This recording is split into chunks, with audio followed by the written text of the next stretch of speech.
ஒரு பள்ளியில ஒரு 10-12 வருஷத்துக்கு முன்னாடி குத்துபாவுக்கு போனேன். அந்த பள்ளியினுடைய நிர்வாக தலைவர் எங்களோட மிச்சம் மஹப்பத்து. அவர் சொன்னார், ஹசரத், எங்கட பள்ளிக்கு இமாம் ஒன்று கேட்டு நாங்க கால் பண்ணினோம் பேப்பர்ல, பலரும் வந்தாங்க. கடைசியா ஒரு ஹசரத் வந்தாங்க. எங்கட ரூல்ஸ் எல்லாம் சொன்னோம். இப்ப பள்ளியில ரூல்ஸ் தானே, சட்டம். ஓதுற காலத்திலையும் சட்டம், பள்ளியிலையும் சட்டம். இப்ப சட்டம் போட்டாச்சு. ஹசரத், எங்கட இந்த ரூல்ஸ் அண்ட் ரெகுலேஷன் சட்டம் இப்படி இப்படி இருக்குது. அந்த ஹசரத் எல்லா சட்டத்துக்கும் ஆமா போட்டாராம். சரி சரி. இந்த நிர்வாகி கேட்டாரா, ஹசரத், நான் சொல்றதுக்கு எல்லாம் ஆமா போடுறீங்களே, நீங்க சம்பளத்தை பத்தி ஒன்றும் பேசலையே? இல்ல இல்ல, அதை பத்தி பேச தேவையில்லை. கடைசியா அவர் வற்புறுத்தி கேட்டாரா, ஹசரத், உங்களோட சம்பளம் என்ன வேணும்? என்னமோ கொடுக்க போற மாதிரி சும்மா கேட்டுக்கொள்ற போய்க்கு. அப்ப அவர் சொன்னாரா, ஹசரத் சிம்பிளா சொன்னாரா, ஆஜியார், உங்களுக்கு ஒரு மாசத்துக்கு எவ்வளவு செலவோ அதை எனக்கு தாங்க அப்படின்றாராம். அவர் சொல்றாரு, ஹசரத், இந்த அறப்படிச்ச மௌலைமார பாருங்கோ, இந்த மௌலைமார் அறப்படிச்ச தனத்தை பாருங்கோ, அப்படியா பேசுற என்னோட? நான் கேட்டேன், என்ன பிரச்சனை? அவர்கிட்ட கேட்டேன், உங்களுக்கு உங்களோட வீட்டுல எத்தனை பேரு? அவரும் மனைவியும் 2 பிள்ளையும். எவ்வளவு செலவு? இது ஒரு 12 வருஷத்துக்கு முன்னால் உள்ள சம்பவம். அந்த காலத்துல 30 ரூபா 35 ரூபா அரிசி, சீனி 25 ரூபா 30 ரூபா, இப்படி விலை குறைந்த காலத்தில். அந்த காலகட்டத்தில் அவருடைய செலவு என்னண்டா, 4 பேருக்கு 75,000 ரூபாய் ஒரு மாசத்துக்கு. ஒரு வசதி படைச்சவர். நான் கேட்டேன், நீங்க ஹசரத்திட்ட கொஞ்சம் விசாரிக்கே, அவர் வீட்டுல எத்தனை பேருண்டு? நான் கேட்டு அவர் சொன்னாரு, அவரும் மனைவியும் 2 பிள்ளையும், இவர் உம்மாவும் மனைவி உம்மாவும் 6 பேர். அப்படியா? நீங்க எவ்வளவு தாரண்டு சொன்னீங்க? ஒரு 17-18,000. 6 பேருக்கு 18,000. உங்களோட 4 பேருக்கு 75,000. ஏன் ஹசரத்துக்கு வாய் வயிறு இல்லையா? ஹசரத்து சாப்பிடக்கூடாதா? ஹசரத்து கரண்ட் பில் கட்டுறது இல்லையா? தண்ணி பில் கட்டுறது இல்லையா? ஹசரத்துல புள்ள குட்டிக்கு மருந்து வந்த எந்த நாள் அந்த ஓபிடி போய்தா சீரழியணும். ஒரு பிரைவேட்ல மருந்து எடுக்கிறதுக்கு அவரோட கையில சல்லி, அவர் வீட்டுக்கு ஒரு 10 விருந்தாளி வந்துட்டாங்க, என்ன செய்வாரு? அப்ப நீங்க சொகுசா வாழணும். ஹசரத் மாறு எப்படி வாழ்ந்தாலும் சரி, ஆனா டைமுக்கு முசல்லா அழைக்கணும், சொல்றத செய்யணும். இல்லாட்டி எங்களுக்கு என்ன ஹசரத் மாறு இல்லையா? எங்களுக்கு என்ன உஸ்தாத் மாறு இல்லையா? எங்களுக்கு என்ன மௌலை மாறு இல்லையா? ஈக்கிறண்டா இருங்க, இல்லாட்டி போங்கன்றான்.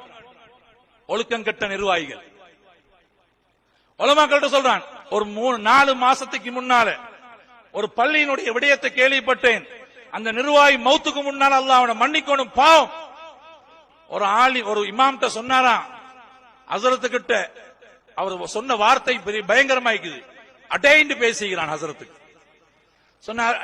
சொன்ன அடே, உங்களை நாங்க தின்ன தந்து வளர்க்கிறோம், ஈக்கிறண்டா இருங்கடா, இல்லாட்டி போங்கடான்னு சொல்லிக்கிறான். இப்படிப்பட்ட ஒழுக்கம் கட்டவன் நிர்வாகத்துக்கு சரி வருமா? அல்லாஹ்வுடைய பள்ளிவாசல், மதரசாக்கள், ஒழுக்கம் இல்லாத நிர்வாகிகள், உலமாக்களை உஸ்தாதுமார்களை கண்ணியப்படுத்த தெரியாதவன், இல்முடைய பெருமை தெரியாதவன், நபிமார்களுடைய வாரிஸ். நீ எவ்வளவு பெரிய கோடீஸ்வரனா இருந்தாலும் ஒரு ஆலிமுடைய இடத்துக்கு வர முடியாது. அது ஆட்டோ ஓட்டுறவன் மகனாய் கேளும். ஆலிம்சா ஆட்டோ ஓட்டுறவன் மகனாய் கேளும். நீங்க பெரிய பில்லியனரா இருந்தாலும் ஜனாதிபதியா இருந்தாலும் ஒரு ஆலிமுடைய இடத்துக்கு வரையலா. வரசத்துல் அம்பியா உலமாக்கள் தான். ஒரு ஆலிமோட அடைந்து பேசுறதா இருந்தா, சின்ன தந்து வளர்க்கிறோம் சொல்றதா இருந்தா, எவ்வளவு பெரிய ஒழுக்கம் கட்டவன் இவன் எல்லாம் மஸ்ஜிதுக்கு இல்ல தகுதி, மையவாடிக்கு தான் தகுதி.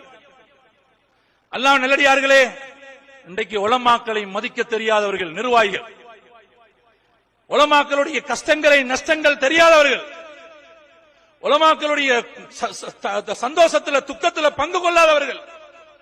ஆனாலும் அல்லாஹ் ஜல்ல ஷானஹு தஆலா உலமாக்களை சங்கையா வாழ வச்சிருக்கிறான்.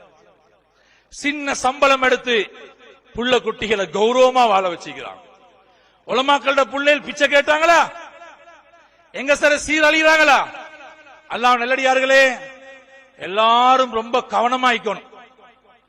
கொழும்புல ஒருத்தன் என்கிட்ட சொன்னா, ஹசரத், பல வருட காலம் எதிர்பார்த்த நிர்வாகத்துக்கு வாரத்துக்கு இந்த முறை சான்ஸ் ஒன்று கிடைச்சி நிர்வாகத்துக்கு வந்தீங்க. நான் கேட்டேன், அப்படி என்ன ஆசை? வரவே கூடாது அந்த ஆசை. ஏன் அப்படி ஆசை? அவன் சொல்றான், ஹசரத் எங்கட பள்ளி இமாமிக்கிறானே, அவன் சொன்ன மாதிரி சொல்றேன், எங்கட பள்ளி ஹசரத் இருக்கிறானே, இவனை எத்தனையோ நிர்வாகத்தோட சொன்னேன் வெளியே போட சொல்லி, வெளியே போடல. இவன் வெளியே போடுறதுக்கு நான் நிர்வாகத்துக்கு வந்திருக்கிறேன். நாளைக்கு வெளியே போட்டால் நான் நிர்வாகத்தோடு வெளியே போய்த்திருவேன். அல்லாஹ்வின் நல்லடியார்களே, இவன் எப்படி, இவன் என்ன தகுதி? ஒரு ஆலிம வெளியே போடுறதுக்கு நிர்வாகத்துக்கு வாரதா இருந்தா எவ்வளவு பெரிய ஒரு காட்டுமிராண்டி ஆயிப்பான். அல்லாஹ்வின் நல்லடியார்களே, வைராக்கியத்தை போக்குறதுக்கு, கோவத்தை இல்லாமலாக்குறதுக்கு, உலமாக்களோட ஒன்று கொண்டு சண்டை பிடிக்கிறதுக்கு நிர்வாகத்துக்கு யாரும் வரவான. யாரும் தண்டை இயக்கத்துக்கு சார்பா இருக்கல, எங்களுக்கு அப்படி இல்லை இப்படி இல்லை உலமாக்களோட யாரும் முட்டி கொண்டு போவான. உலமாக்களோட குறை பேசவான. நாங்க தகுதியே கிடையாது. அவர் ஷேட் போட்ட ஆலிமாய்க்கலாம், ஜுப்பா போட்ட ஆலிமாய்க்கலாம், தாடி வச்ச ஆலிமாய்க்கலாம், தாடி வைக்காத ஆலிமாய்க்கலாம். எங்களுக்கு என்ன உரிமை இருக்கிறது உலமாக்களை பத்தி பேசுறதுக்கு? வரசத்துல் அம்பியான்னு சொல்லக்கூடிய அந்த உலமாக்களை அல்லாஹ்வுடைய நேசம் அவங்களுக்கு கிடைச்சிட்டா நாங்க எல்லாம் ஒன்றும் இல்லை. அல்லாஹ் நல்லடியார்களே, எனவே நாங்கள் ஒவ்வொருவரும் ரொம்ப கவனமாக நிதானமாயிக்கணும். ஆயுதம் கையில கிடைச்சண்டு நாங்க பெரிய வேட்டக்காரனா மாறிடக்கூடாது.